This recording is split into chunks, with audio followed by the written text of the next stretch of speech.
ഓം നമഃ ശിവായ. ഗുരുനാഥൻ കൂട്ടുകാർക്ക് നമസ്കാരം.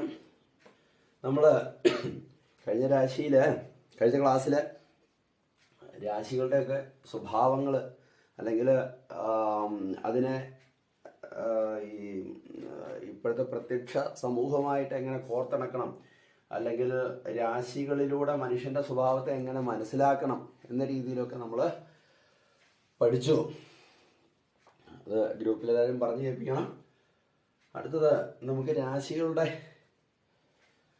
നാൽക്കാലി രാശികൾ, ഇങ്ങനെ 7 തരം രാശികളുണ്ട്. അതിനെക്കുറിച്ച് നമുക്ക് പഠിക്കാം. ആദ്യം നിങ്ങൾ ശ്രദ്ധിക്കേണ്ടത് ഇതിനെ ദ്രേക്കാണം അല്ലെങ്കിൽ നവാംശം കൊണ്ടൊക്കെ ചിന്തിക്കുന്നുണ്ട്. ഞാനിവിടെ ദ്രേക്കാണത്തെ വെച്ചിട്ടായിരിക്കും പറയുന്നത്. നിങ്ങളുടെ ഗുരുനാഥന്മാർ എന്താണോ പറഞ്ഞു തരുന്നത് അതിനനുസരിച്ച് മുമ്പോട്ട് നീങ്ങുന്നതായിരിക്കും ഉത്തമം.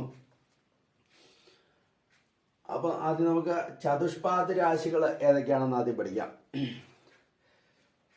ചതുഷ്പാത് രാശി: മേഷവൃഷോ ചതുഷ്പാത്, ധനുഷോ അന്ത്യാർത്ഥം ചതുഷ്പാത് സ്യാത്, മകരപൂർവാർദ്ധസ്യ മൃഗാസ്യത്വാത് തസ്യാപി ചതുഷ്പാത്വത്വാത്. അതായത് മേഷവൃഷോ ചതുഷ്പാത്, മേടം ആടിന്റെ ആകാരമാണെന്ന് പറഞ്ഞു. അന്നേരം നാൽക്കാലി അല്ലെ നാൽക്കാലി, ചതുഷ്പാത് 4 കാല്, ചതു 4, പാത് 4 കാല് എന്ന് പറയാം. ഇടവും കാളയാണല്ലോ, 4 കാല്. അതുപോലെ തന്നെ ധനുവിന്റെ അന്ത്യാർത്ഥം, അർത്ഥം പകുതിയാണേ. അപ്പം ക്ഷേത്രമായിട്ട് കണക്കാക്കിയാൽ മതിയാവും.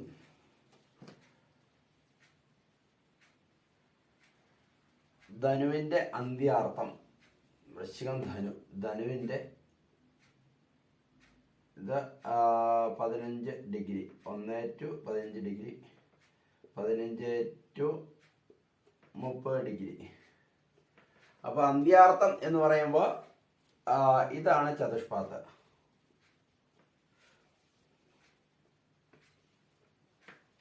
നാല് കാല്. ഓക്കെ. പിന്നെ ചതുഷ്പാത്ത് ധനുഷോ അന്ത്യാർത്ഥം ചതുഷ്പാത് മകരപൂർവാർദ്ധസ്യ, മകരത്തിന്റെ പൂർവാർദ്ധം, മകരം കുംഭം, മകരത്തിന്റെ പൂർവാർദ്ധം ഇങ്ങനെ എടുത്താല് ഇത് 1 to 15. അപ്പോൾ ഇതും നാൽക്കാലി രാശിയാണ്. ഇതിന്റെ പകുതി അല്ലെങ്കിൽ അർത്ഥം എന്ന് പറഞ്ഞാൽ പകുതി എന്ന്, പൂർവാർദ്ധം ആദ്യത്തെ അർത്ഥം ആണ്. അപ്പൊ അങ്ങനെ ചിന്തിച്ചോളുക. തസ്യാത് മൃഗാസ്യത്വാത്, അതായത് ഇവിടെ മൃഗത്തിന്റെ മുഖം, ഇപ്പൊ മറ്റൊരു ഗ്രന്ഥത്തിൽ പറഞ്ഞത് മുഖം മാത്രമായതുകൊണ്ട് ദ്രേക്കാണം എടുത്താൽ മതിയാവും. അപ്പോൾ 10 ഡിഗ്രി വരെ എടുത്താൽ മതിയാവും എന്നും ഒരഭിപ്രായമുണ്ട്.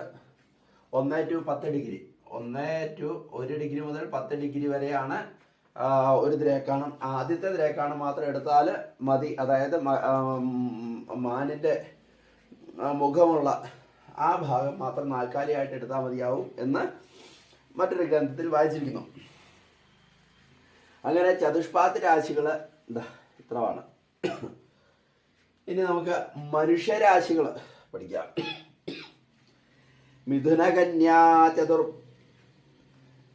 മിഥുനകന്യാചാപാദ്യാർത്ഥ കുംഭാനാമപി ഉക്താകൃതി വിശേഷാത് മനുഷ്യത്വമവഗന്തവ്യം തുലാം.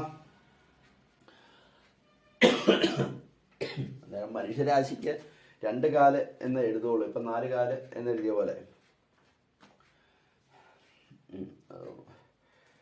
ഇപ്പം തുലാൻ രാശി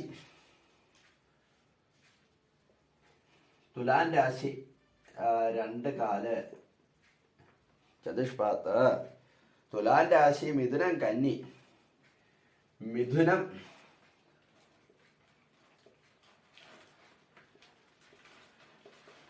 3 രാശികള് പറഞ്ഞു. മിഥുനം കന്നി.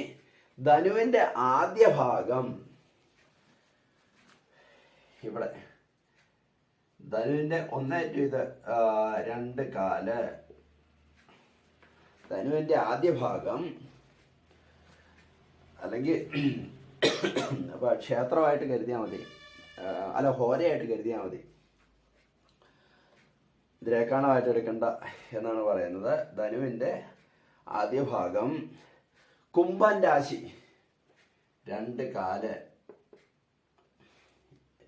രാശികളാണ് അതെല്ലാം. എന്നീ രാശികൾക്ക് തങ്ങൾക്ക് പറഞ്ഞ രൂപത്തിന്റെ പ്രത്യേകതകൾ കൊണ്ട് മനുഷ്യരാശികളാണ്. ഇവിടെ മൈഥുനം ത്രാസ് പിടിച്ച പുരുഷൻ, കന്യക, പ്ലവകാച്ച കന്യക. ഇവിടെ വരുമ്പോൾ അമ്പും വില്ലും പഠിച്ചിരിക്കുന്ന പുരുഷൻ.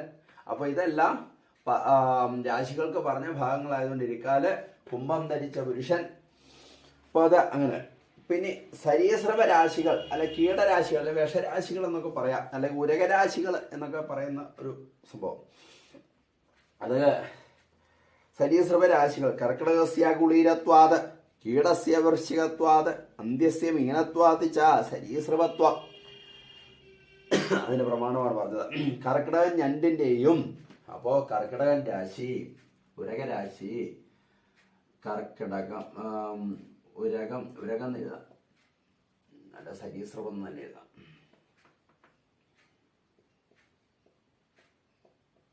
സരീസൃപം, കർക്കിടകം, വൃശ്ചികം സരീസൃപം, വൃശ്ചികം സരീസൃപം, മീനം മത്സ്യത്തിന്റെയും, മീനം സരീസൃപം,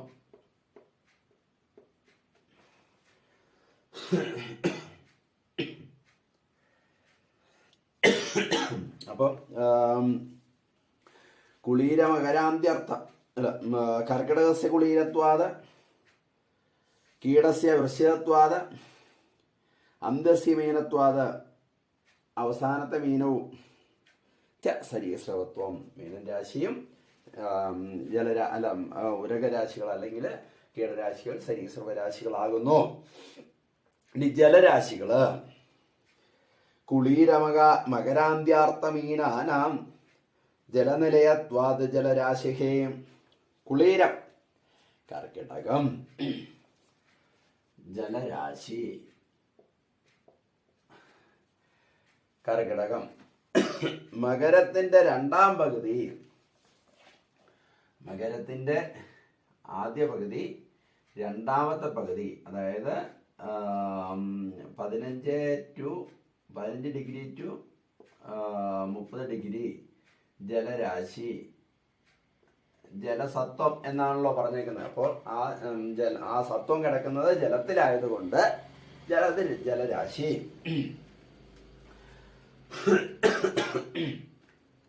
മീനം ഇതും ജലരാശി. അപ്പോ അവിടെ അത്രമായി. ഇനി നഗരരാശികളെ കുറിച്ച് പറയാം. തൗലിരാശേർ വണികത്വാത്, കന്യാരാശേർ നൗകത്വാത്, നൗമരാശേർ ധനുധനത്വാത് ച രാജസന്നിധി നിവാസാത് പൗരത്വം ഇത് നഗരരാശി. അപ്പോ തുലാം രാശി കച്ചവടക്കാരന്റെ രൂപം ആയതുകൊണ്ട് നഗരരാശി.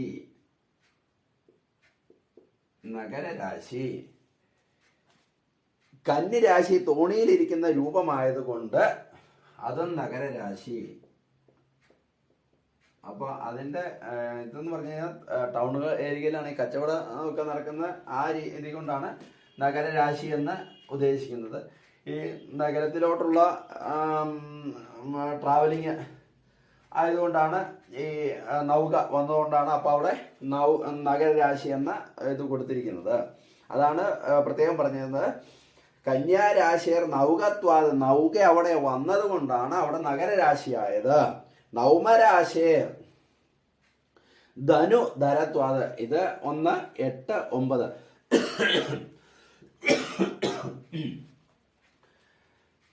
നൗമരാശിയർ ധനുധരത്വാത്, ധനു ധരിച്ച പുരുഷൻ, അതായത് രാജാവിനാണല്ലോ അത് ധനു ധരിക്കുന്നത്. അപ്പൊ അങ്ങനെ വന്നുകൊണ്ട് ഇത് ഇരുകാല ചതുഷ്പാദാണ്, മനുഷ്യരാശിയാണ്. കൂടാതെ അത് നഗരരാശിയാണ്. അപ്പോൾ നഗരരാശി എന്ന് പറയുമ്പോൾ അത് മൊത്തമായിട്ട് എടുക്കാം എന്ന് സാരം. അപ്പോൾ ഇതിൻ്റെയൊക്കെ ആവശ്യകത എപ്പോഴും ഇങ്ങനെ ഈ നഗരരാശിയൊക്കെ ചിന്തിക്കുന്നത് ആ പാർട്ടി എവിടെയാണ്, അല്ലെങ്കിൽ നമ്മുടെ മുമ്പിൽ ഇരിക്കുന്ന ആൾ ഏത് നാട്ടിലാണ് ജീവിക്കുന്നത് എന്നൊക്കെയാണ്. ഗ്രാമരാശി നഗരരാശിയൊക്കെ നമ്മൾ ഒക്കെയാണ് ചിന്തിക്കുന്നത്. അതൊക്കെ കൂടുതൽ പഠിക്കുന്ന സമയത്ത് അതൊക്കെ നിങ്ങൾക്ക് മനസ്സിലായിക്കോളും.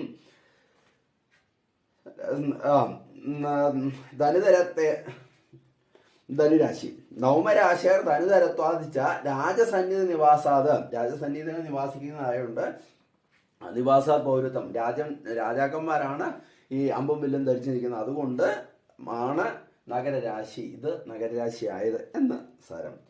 ഇനി ഗ്രാമരാശികള് മേഷവൃഷമിഥുന കുംഭാനാം ഗ്രാമവാസിത്വമി ലോകേ ദൃശ്യതേ. അപ്പം മേടവിടവം, ഈ ആട് വളർത്തലൊക്കെ ഗ്രാമരാശി. അപ്പോൾ ഇവിടെ കാള വന്നു, അതും ഗ്രാമരാശിയായി.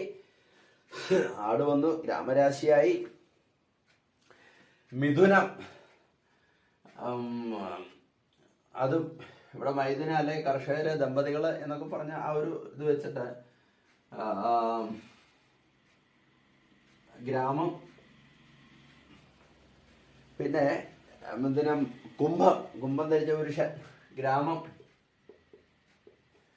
അവിടെ ഗ്രാമമായി. എന്നീ രാശികളുടെ പ്രതിരൂപങ്ങൾ ഗ്രാമത്തിൽ വസിക്കുന്നവരുടേതാണ്. ഇതിന്റെ എല്ലാം പ്രതിരൂപങ്ങള് ഗ്രാമത്തിൽ വസിക്കുന്നവരുടേതായതുകൊണ്ട് ഗ്രാമരാശി. അതാണ് മേഷവൃഷമ മിഥുന കുംഭാന ഗ്രാമവാസിത്വമഭി ലോകേ ദൃശ്യത. അതുകൊണ്ട് തന്നെ നമുക്കത് മനസ്സിലാക്കാൻ കഴിയും. ആരണ്യരാശികൾ വനം, മൃഗമവി മകരാന്ത്യാർത്ഥയോർ ആകൃതി കഥനത്വാത് ആരണ്യ മുക്തം. അപ്പോ സിംഹം ആരണ്യം,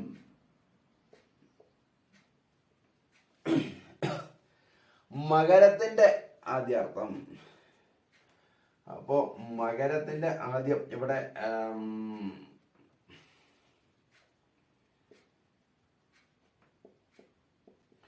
ആരണ്യരാശി, അതായത് പറഞ്ഞല്ലോ മകരമൃഗാസ്യം എന്ന് പറഞ്ഞുകൊണ്ടാണ് അവിടെ മാന്റെ മുഖം വന്നുകൊണ്ട് ആരണ്യരാശിയായി. മൃഗമവി മകരാന്ത്യാർത്ഥയോർ ആകൃതി കഥനത്വാത് ആരണ്യമുക്താനി, അങ്ങനെ അത് പറഞ്ഞിരിക്കുന്നു.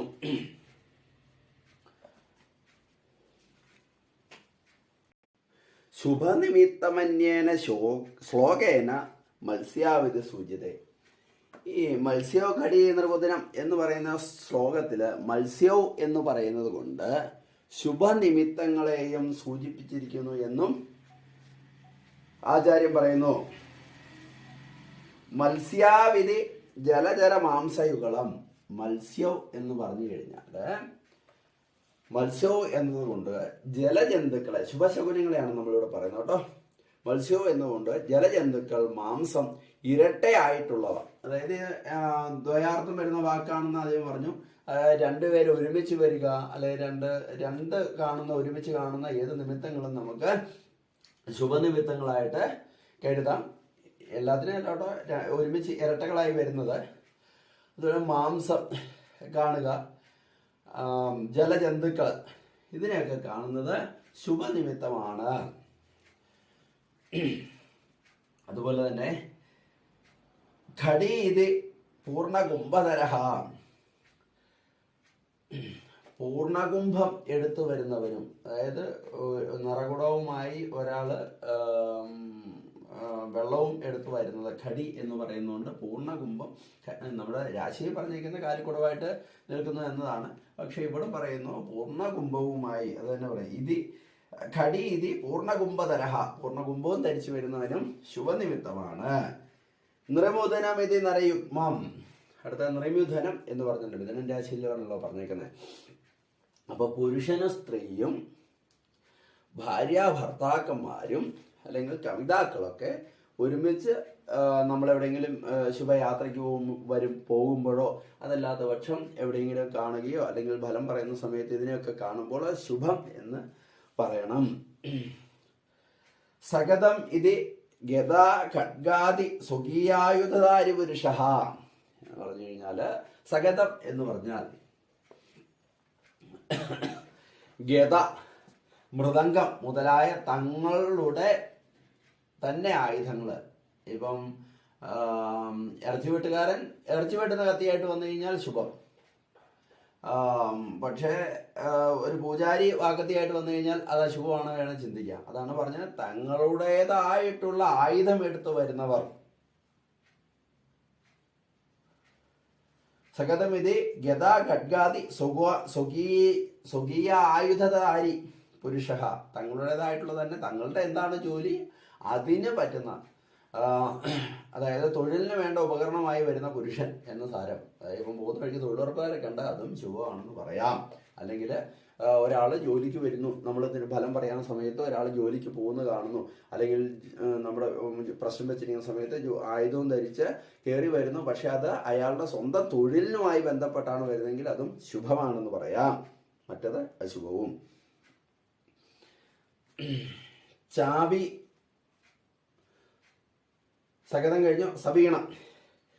സവീണമിതി വീണാ വേണു മൃദംഗ ശംഖ പടഹാദ്യ തന്നാദശ്ച അതിൻ്റെ നാദങ്ങള് ശബ്ദമാണ്.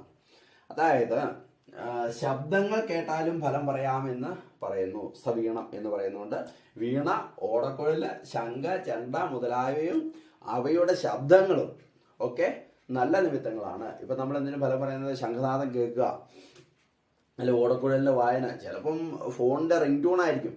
ഇപ്പം ഇപ്പോഴത്തെ സാഹചര്യത്തിലൊക്കെ അതൊക്കെ കാരണം ഫ്ലാറ്റിൽ പോയിരുന്നാണ് നമ്മൾ ഫലം പറയുന്നെങ്കിൽ നിമിത്തമായിട്ട് ഒരു പല്ലിയുടെ ശബ്ദമോ നിമിത്തമായിട്ട് കാക്കയോ ഒന്നും കാണാൻ ചിലപ്പം പറ്റിയെന്ന് വരികയില്ല. അപ്പോൾ നമ്മൾ ചിലപ്പോൾ ആ സമയത്ത് കിട്ടുന്ന നിമിത്തങ്ങൾ നമ്മൾ എടുത്തേ മതിയാവുള്ളൂ. ചിലപ്പോൾ ഫോണിൻ്റെ റിംഗ് ടൂൺ ആയിരിക്കും, ചിലപ്പോൾ നമ്മൾ ഫോൺ അൺലോക്ക് വയ്ക്കുന്ന സമയത്ത് ചിലപ്പോൾ കാണുന്ന സീൻസ് ആയിരിക്കും. പക്ഷെ അതൊക്കെ ആ യുക്തിക്കനുസരിച്ച് നിങ്ങൾ ഫലം പറയുക. ചാപീനരഹ ചാപതരഹ പുരുഷ വിശേഷായുധഹൃത് സുശക്തഃ അശ്വജഗനോ അശ്വാരൂഢഃ. അതായത് ചാപീനരഹ എന്ന് പറയുന്നതുകൊണ്ട് നമ്മൾ അതിലെ നിമിത്തങ്ങൾ എന്തൊക്കെയാണ് ചിന്തിക്കുന്നതെന്ന് ചോദിച്ചു കഴിഞ്ഞാൽ, വില്ലേന്തിയവൻ, ചാപതരഹ അതായത് വില്ലേന്തിയവൻ, പുരുഷ വിശേഷ ആയുധഹൃത്ത് അതായത് ആയുധം ധരിച്ചിരിക്കുന്നവൻ, വിശേഷമായിട്ടുള്ള ആയുധങ്ങൾ ധരിച്ചിരിക്കുന്നവൻ. അത് നേരത്തെ പറഞ്ഞല്ലോ. മംഗളസ്വരൂപൻ അതായത് ഒരു വെൽ ഡ്രസ്സോടുകൂടി അല്ലെങ്കിൽ നല്ല മാന്യമായ വേഷം ധരിച്ച് വരുന്ന ഒരു പുരുഷൻ, മംഗളസ്വരൂപൻ. അശ്വജഗനൻ അതായത് മംഗളപുരുഷനൊക്കെയാണ്. പിന്നെ അശ്വജഗനോ എന്ന് പറഞ്ഞു കഴിഞ്ഞാൽ നമ്മളവിടെ അശ്വജഗനൻ എന്ന് പറഞ്ഞു കഴിഞ്ഞാൽ അശ്വാരൂഢ എന്നാണ് കുതിരപ്പുറത്ത് വരുന്നത്. ഇപ്പോഴത്തെ കാലത്ത് കുതിര പറയാൻ പറ്റത്തില്ല, പക്ഷേ നമുക്ക് ഒരു കുതിരയൊക്കെ ചിന്തിക്കുമ്പം ബൈക്ക് പോലെയുള്ള വാഹനങ്ങളൊക്കെ കുതിരയുമായി ബന്ധപ്പെട്ട് പറയാമെന്നും ബസ് മുതലായതൊക്കെ ആന, തുരകാതി അതിലൊക്കെ ആനകളെയൊക്കെ പറയാം എന്നൊക്കെ പറയുന്നുണ്ട്. അപ്പം നമുക്ക് അതൊക്കെ നിങ്ങളുടെ യുക്താനുസരണം പൂരിപ്പിച്ചോളാം. പക്ഷേ ഇവിടെ ഞാനിപ്പോൾ പറയുന്നത് ബൈക്ക് പോലെയുള്ള വാഹനങ്ങള് വന്നാല് അതും ശുഭമാണെന്ന് പറയാം. മകരഹ. അടുത്തത് മകരഹ. പൃഥുരോമാനാം ഭേദക മൃഗാസ്യഹ മൃഗാനാം പൃഥുരോമാനാം ഭേദക. മകരഹ എന്ന് പറഞ്ഞു കഴിഞ്ഞാല് മത്സ്യത്തിന്റെ വകഭേദങ്ങളും വലിയ മാംസപിണ്ഡം, മാൻ മുതലായ സാധുമൃഗങ്ങളും ഒക്കെ. പൃഥുരോമാനാം ഭേദക മൃഗാസ്യഹ മൃഗാനാം അപൃഷ്ട ഭാഗദർശനം. അപ്പോ മൃഗാസ്യം എന്നതുകൊണ്ട് മറ്റൊരു മകരഹ എന്ന് പറഞ്ഞ് ആദ്യം ഇത് പറയാം. പൃഥുരോമാന ഭേദക എന്ന് പറഞ്ഞു കഴിഞ്ഞാല് മത്സ്യത്തിന്റെ വകഭേദങ്ങളും വലിയ മാംസപിണ്ഡവും മാൻ മുതലായ സാധുമൃഗങ്ങളെയൊക്കെ നല്ല നിമിത്തമായിട്ട് പറയണം. അതിനുശേഷം പറയുന്നു മൃഗാസ്യ, മൃഗത്തിന്റെ മുഖം എന്ന് പറയുന്നത്. അപ്പോൾ മൃഗാന അപൃഷ്ഠഭാഗ ദർശനം, മൃഗത്തിന്റെ പൃഷ്ഠഭാഗം ഒഴിച്ച് അല്ലെങ്കിൽ ആട് മുതലായ കാര്യങ്ങളൊക്കെ എപ്പോഴും കാണാൻ പറ്റുന്ന മൃഗങ്ങളെ കേട്ടോ. അതുകൊണ്ട് ആടിനെയൊക്കെ എപ്പോഴും പറയുന്നത്. അപ്പോൾ അതിൻ്റെ ഫ്രണ്ട് വശമൊക്കെ കാണാം, അതിൻ്റെ പൃഷ്ഠമൊഴിച്ച് ബാക്കി ഏത് ഭാഗങ്ങളും കണ്ടാലും ശുഭദർശനം എന്ന് പറയണം. പക്ഷേ അത് മൂട് തിരിഞ്ഞിരിക്കുന്ന സമയത്തൊക്കെ നമ്മൾ ഫലം പറയുമ്പോൾ നമ്മൾ പെട്ടെന്ന് കാണുകയാണ് ചെയ്യുന്നത്. കാണുന്ന സമയത്ത് കണ്ടാൽ ആ ഫലം പറയണം എന്നാണ് സാരം. അടുത്ത് തൗലി. ശ്രീമാൻ വർദ്ധമാനോ വണിക്ക്. ധനവാനും, ശ്രീമാൻ എന്ന് പറഞ്ഞാൽ ധനവാൻ അല്ല ഐശ്വര്യവാൻ എന്നൊക്കെ സാരം. ഇപ്പോൾ ഒരാളെ കണ്ടു കഴിഞ്ഞാൽ നമുക്ക് അയാൾക്ക് ധനവാനാണോ അല്ലയോ എന്നൊന്നും പറയാൻ പറ്റത്തില്ല. പക്ഷെ ഒരു ഐശ്വര്യം, ഒരു സ്ത്രീത്വമൊക്കെ കണ്ടു കഴിഞ്ഞാൽ ഐശ്വര്യവാൻ. അതുപോലെ തന്നെ സമൃദ്ധിമാനായ കച്ചവടക്കാരൻ, വർദ്ധമാനോ വണിക്ക്. കച്ചവടത്തിൽ വിജയിയായിട്ടുള്ള ആളെയൊക്കെ കണ്ടു കഴിഞ്ഞാൽ നല്ല നിമിത്തമാണ് എന്ന് പറയണം. സസ്യദഹന. സസ്യദഹന എന്ന് പറഞ്ഞാൽ സസ്യം മുതലായ ദ്രവ്യങ്ങൾ, ഒരു പച്ചക്കറി വണ്ടി കണ്ടാലും നമുക്ക് നല്ലത് പറയാം. അല്ലെങ്കിൽ ഒരാൾ പുല്ലൊക്കെ ചെത്തിക്കൊണ്ട് വന്നാലും വരുന്ന കണ്ടാലും നമുക്കത് ശുഭനിമിത്തങ്ങളൊക്കെ ആയിട്ട് പറയാം എന്ന് പറയാം. ദഹന. അടുത്തത് ദഹന.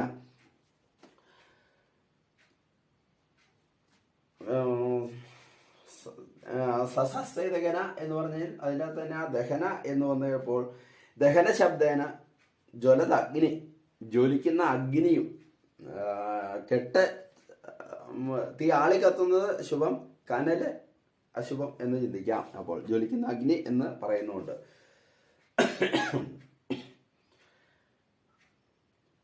പിന്നെ പ്ലവകാച്ച കന്യ, പ്ലവകം തോണി, അത് നല്ല നിമിത്തമാണ് എന്ന് പറയുന്നത്. ഇപ്പം കടൽ പ്രദേശം അല്ല കായൽ പ്രദേശത്തൊക്കെ ആൾക്കാരുണ്ട്. നമ്മൾ ചെല്ലുന്ന സമയത്ത് തോണി അവിടെ ഉണ്ടെങ്കിൽ നമുക്ക് ശുഭനിമിത്തമാണെന്ന് ചിന്തിക്കാം.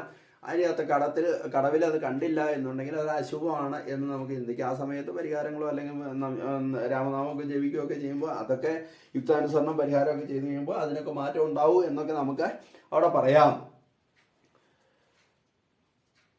അഭിമുഖം ച കന്യ, കന്യകയായ സ്ത്രീ അഭിമുഖമായി വരിക. നമ്മുടെ നേർക്ക് ഇപ്പോൾ സ്കൂൾ കുട്ടികളോ അല്ലെങ്കിൽ അവരൊക്കെ നമ്മുടെ നേർക്ക് വരിക, അത് ശുഭനിമിത്തം ആണെന്ന് പറയാം. ച മംഗളാനി നിമിത്താനി, ഇവയെല്ലാം മംഗളകരമായ നിമിത്തങ്ങളാണ് എന്ന് ആചാര്യൻ പറയുന്നു. ഇനി പറയുന്നു ശേഷാസ്വനാമ സദൃശ. അപ്പോ സ്വനാമശ്രവണേന ദർശനേന വാ ദൃക്മനസ്സോ അത്ര പ്രസാദോ ഭവതി തന്നിമിത്തം ശുഭം. ശേഷാസ്വനാമ സദൃശ എന്നതിലെ നാമശബ്ദം കൊണ്ട് ഏതൊരു വസ്തുവിന്റെ നാമം കേൾക്കുക, വസ്തുവിനെ കാണുക ഒക്കെ ചെയ്യുമ്പോൾ ദൃക്മനസ്സോ അത്ര പ്രസാദോ ഭവതി. നമ്മുടെ ഒരു വസ്തുവിനെ കാണുക അല്ലെങ്കിൽ കേൾക്കുന്ന സമയത്ത് നമ്മുടെ കണ്ണിനും മനസ്സിനും പ്രസാദോ ഭവതി, പ്രസാദമുണ്ടാകുന്ന തന്നിമിത്തം ശുഭം, ആ നിമിത്തങ്ങള് ശുഭമാണ് എന്നാണ് പറയുന്നത്.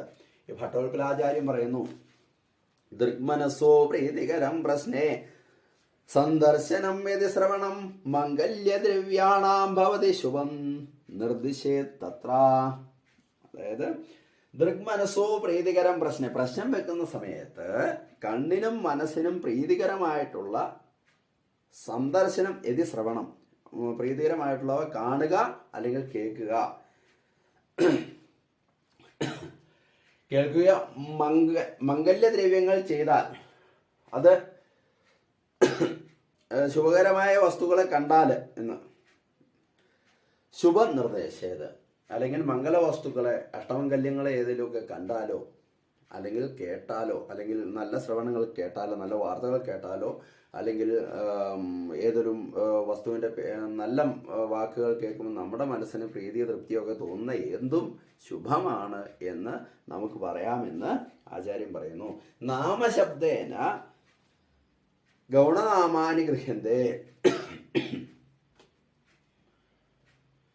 അതായത് ഈ നാമശബ്ദം കൊണ്ട് ശേഷാസു നാമസദൃശ എന്ന വാക്കിനെയാണ് നമ്മൾ എക്സ്പ്ലെയിൻ ചെയ്യുന്നത്. ശേഷ സ്വ നാമസദൃശ എന്ന ഈ വാക്കിനെയാണ് നമ്മൾ ഇപ്പോൾ വ്യാഖ്യാനിക്കുന്നത്. അതിൽ നാമശബ്ദം കൊണ്ട് എന്ത് ചെയ്യണം, ശുഭനിമിത്തങ്ങളെ പറയണം എന്ന് പറഞ്ഞു.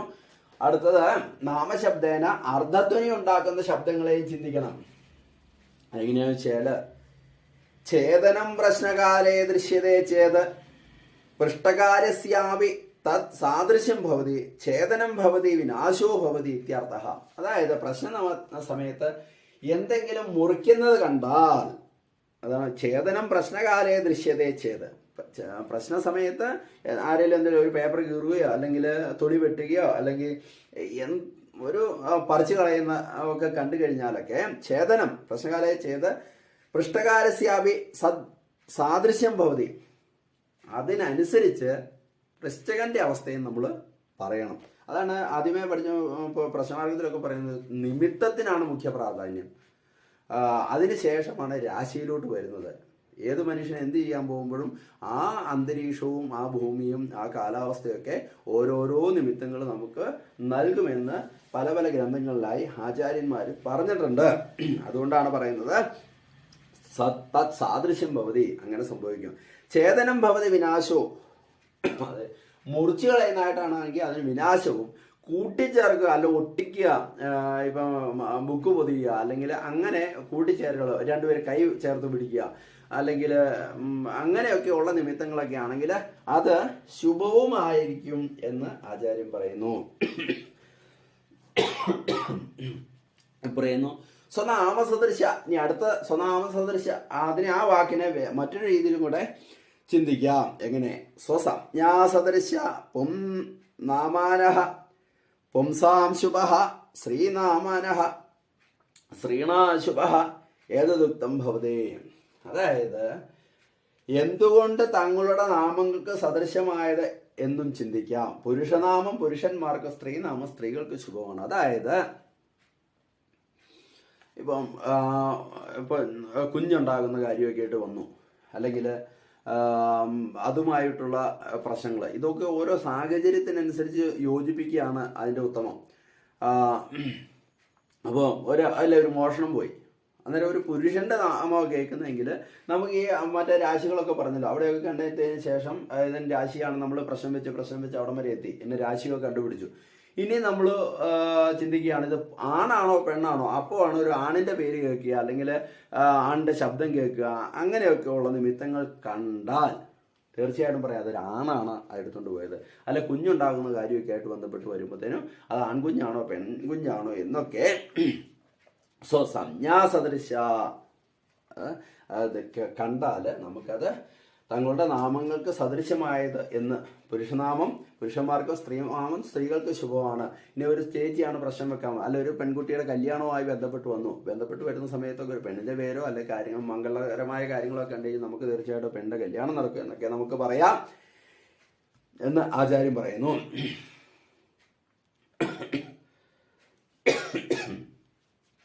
അതാണ് പറയുന്നത് ദക്ഷിണഭാഗ പുരുഷഭാഗ വാമഭാഗ സ്ത്രീഭാഗ. അതുപോലെ ഭാഗങ്ങൾ പറയുന്നു. വലതുഭാഗം പുരുഷന്മാർക്കും ഇടതുഭാഗം സ്ത്രീകൾക്കും ശുഭമാണ് എന്ന് പറയുന്നു. മഹാദിശ്ച പുരുഷാണാം വിദിശ്ച സ്ത്രീണാം ഭവതി. അതായത് 8 ദിക്കുകളുണ്ട്. 8 ദിക്കുകളിലെ 4 ദിക്കുകൾ പുരുഷന്മാർക്കും 4 വിദിക്കുകൾ സ്ത്രീകൾക്ക് ശുഭമാണ്. അപ്പോ പ്രശ്നം വെക്കുന്ന സമയത്തൊക്കെ ഈ ദിക്കിൽ നിന്നാണോ ശബ്ദം വന്നത്, വിദിക്കിൽ നിന്നാണോ ഒക്കെ ശബ്ദം വന്നത്, അതായത് ദ്വിത്രീയ സംവാദവശാലേ ഫലം പറയാൻ പാടുള്ളൂ. ഏതൊരു കാര്യം നമ്മൾ പറയുന്നതിന് മുമ്പും രാശിവശാലോ അല്ലെങ്കിൽ ഇതൊക്കെ ആയിട്ട് 2-3 കാര്യങ്ങൾ ഒരുമിച്ച് വന്നാൽ മാത്രമേ ആ കാര്യത്തെക്കുറിച്ച് ഉറപ്പിച്ച് പറയാൻ പറ്റുള്ളൂ. അതിനു വേണ്ടിയാണ് പല പല നിമിത്തങ്ങളും പല പല കാര്യങ്ങളൊക്കെ നമുക്ക് ആചാര്യന്മാർ പറയുന്നത്. അതാണ് പറയുന്നത് ദക്ഷിണഭാഗ പുരുഷ വാമഭാഗ സ്ത്രീഭാഗ മഹാദിശ്ച പുരുഷാനാം വിദിശ്ച സ്ത്രീണാം ഭവതി. ഗർഭപ്രശ്നേ അവിപൃഷ്ടോ പും നാമകഥനെ പുരുഷോ ജായതേ. ഗർഭപ്രശ്നത്തില് പുരുഷന്റെ നാമം കേട്ട് കഴിഞ്ഞാൽ അല്ലെ പുരുഷ ശബ്ദമൊക്കെ കേട്ട് കഴിഞ്ഞാൽ പുരുഷോ ജായതേ. ഇപ്പൊ അനീഷയെന്നോ അല്ലെ ഗോവാന്നോ അല്ലെങ്കിൽ വേറെ എന്തെങ്കിലും പേരൊക്കെ കേട്ട് കഴിയുമ്പോൾ പുരുഷനാണെന്നും പാർവതിയെന്നോ ഭദ്രയെന്നോ ദുർഗയെന്നോ കേട്ട് കഴിഞ്ഞാൽ സ്ത്രീ പ്രജയാണെന്നോ പറയാം. അന്യഥാ സ്ത്രീ ജായത ഇത്യാദി നിരൂപണീയം. ഓക്കെ, ഇനി പറയുന്നു സ്വജരാശ സർവേ സ്വനാമസദൃശ്യാണ് നമ്മളിപ്പോൾ പറഞ്ഞ സ്വതരാശ സർവേ ഇതി പ്രശ്നകാലേ യദുക്തം യദൃഷ്ടം യത് സ്വതം തത്സർവം സാദൃശ്യതയെ പൃഷ്ടോർഭവതി. സ്വജരാശ്ച സർവേ എന്നതുകൊണ്ട് പ്രശ്നകാലത്ത് എന്തു പറയുന്നുവോ, എന്ത് കേൾക്കുന്നുവോ, എന്ത് കാണുന്നുവോ അതിന് സമമായിരിക്കും പ്രശ്നമുണ്ടായ ഫലങ്ങൾ എന്ന് സങ്കല്പിക്കുക. അപ്പോൾ സ്വനാമസദൃശ സ്വജരാശ്ച സർവേ,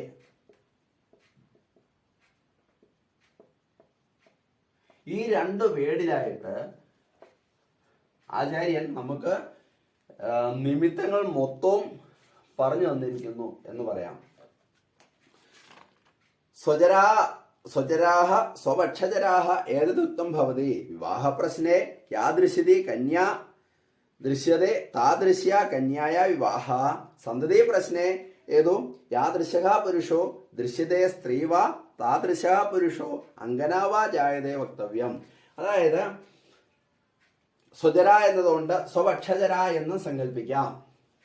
വിവാഹപ്രശ്നം നടക്കുന്ന സമയത്ത് വിവാഹസ്മൃതി യാദൃശി കന്യാ ദൃശ്യതേ താദൃശ്യ കന്യായ വിവാഹ. ഇപ്പം വിവാഹ പ്രശ്നമാണ് നമ്മൾ നടത്തുന്നത്. ആ സമയത്ത് ഒരു പെൺകുട്ടി കയറി വരുന്നു. വിരൂപയാണെങ്കിൽ നമുക്ക് പറയാം പെൺകുട്ടി, ഇദ്ദേഹം കല്യാണം കഴിക്കാൻ പോകുന്ന പെൺകുട്ടി അത്രയ്ക്ക് അങ്ങോട്ട് ഗ്ലാമറുള്ള സ്ത്രീ അല്ലെന്ന് പറയാം. ഇനി സ്ത്രീക്ക് വേണ്ടിയാണെങ്കിൽ പുരുഷന്റെ കാര്യത്തിലും ഇങ്ങനെ തന്നെ പറയാം. ഇനി ഇടത്തരമാണെങ്കിൽ അങ്ങനെ പറയാം, വിരൂപമാണെങ്കിൽ അങ്ങനെ പറയാം, സുരൂപമാണെങ്കിൽ അങ്ങനെയും പറയാം എന്നാണ് സ്വജര സ്വപക്ഷജര എന്നതുകൊണ്ട് മനസ്സിലാക്കേണ്ടത്. സൗന്ദര്യം, സ്വഭാവം, ഇപ്പം നമുക്ക് പരിചയമുള്ള ഒരാളാണ് വരുന്നത്, അപ്പോൾ സ്വഭാവ ദൂഷ്യമൊക്കെ ഉള്ളതാണെങ്കിൽ നമുക്ക് അത്യാവശ്യം ഇപ്പം 7 ചൊവ്വയും കാര്യങ്ങളൊക്കെ ഉണ്ട്. അപ്പോൾ അങ്ങനെ ഒരു പെൺകുട്ടി കൂടെ വന്നു കഴിഞ്ഞാൽ തീർപ്പായിട്ടും നമുക്ക് പറയാം ഇങ്ങനെ സംഭവിക്കുന്നു. അതാണ് പറയുന്നത് യാദൃശ്യ കന്യാദൃശ്യതേ താദൃശ്യ കന്യായ വിവാഹ സന്തതി പ്രശ്നേ. കുഞ്ഞുങ്ങളുണ്ടാകാനുള്ള പ്രശ്നത്തിലാണ് പുരുഷോ ദൃശ്യതേവ താദൃശഃ പുരുഷഃ. അതായത് സന്താനം ഉണ്ടാകുന്ന പ്രശ്നത്തിലൊക്കെയാണ്. ശരി, അപ്പോൾ പ്രശ്നം വെച്ചു, കുഞ്ഞുണ്ടാകും, കാര്യങ്ങളൊക്കെ നല്ല നിമിത്തങ്ങളും കാര്യങ്ങളൊക്കെ ഉണ്ടായി, അല്ല നല്ല കാര്യങ്ങളൊക്കെ ആയി, രാശിയൊക്കെ തെളിഞ്ഞു, കുഴപ്പമില്ല, പരിഹാരത്തിലൊക്കെ ദൈവാനുഗ്രഹമൊക്കെ കാര്യങ്ങളൊക്കെ വന്നു, എല്ലാം സക്സസ് ആയി. ആ സമയത്താണ് ഒരു മദ്യപാനിയോ അല്ലെങ്കിൽ അങ്ങനെ ഒരു നെഗറ്റീവ് ആയിട്ടുള്ള ഒരു പുരുഷൻ വന്ന് കയറുന്നതെങ്കിൽ നമുക്ക് അവർക്ക് ഒരു വാണിംഗ് വേണേൽ കൊടുക്കാം. പക്ഷെ ആ മകനെ നിങ്ങൾക്ക് സൂക്ഷിക്കണം, നിങ്ങളെ നോക്കാൻ സാധ്യതയില്ല. അതാ പറയുന്നത് താദൃശക പുരുഷോ ദൃശ്യതേ താദൃശക പുരുഷോ. എങ്ങനെയുള്ള പുരുഷനെയാണോ ദർശിക്കുന്നത് അങ്ങനെയുള്ള സന്താനത്തെയും ഈ ദമ്പതിമാർക്കുണ്ടാകും എന്ന് സന്തതി പ്രശ്നത്തിലും പറയണം. അങ്കനവാ ജായതേ വക്തവ്യം. അങ്ങനെയാണെങ്കിൽ താദൃശ്യത അങ്കനാവാ ജായതേ വക്തവ്യം. പെണ്ണാണ്, നമുക്ക് പെൺകുട്ടിയാണ് അല്ലെ സ്ത്രീയാണ് കാണുന്നെങ്കിൽ ആ സ്ത്രീയുടെ സ്വഭാവത്തോടു കൂടിയുള്ള, അല്ലെങ്കിൽ പുരുഷനോ സ്ത്രീയോ ആര് വന്നാലും ശരി, അവരുടേതായിട്ടുള്ള സ്വഭാവത്തോടു കൂടിയ സ്ത്രീയെ ആയിരിക്കും അല്ലെ കുഞ്ഞിനെ ആയിരിക്കും ഇവർക്ക് കിട്ടുക എന്ന് നമുക്ക് സന്താന പ്രശ്നത്തിലും പറയാം. ഒന്ന് ശിവായ.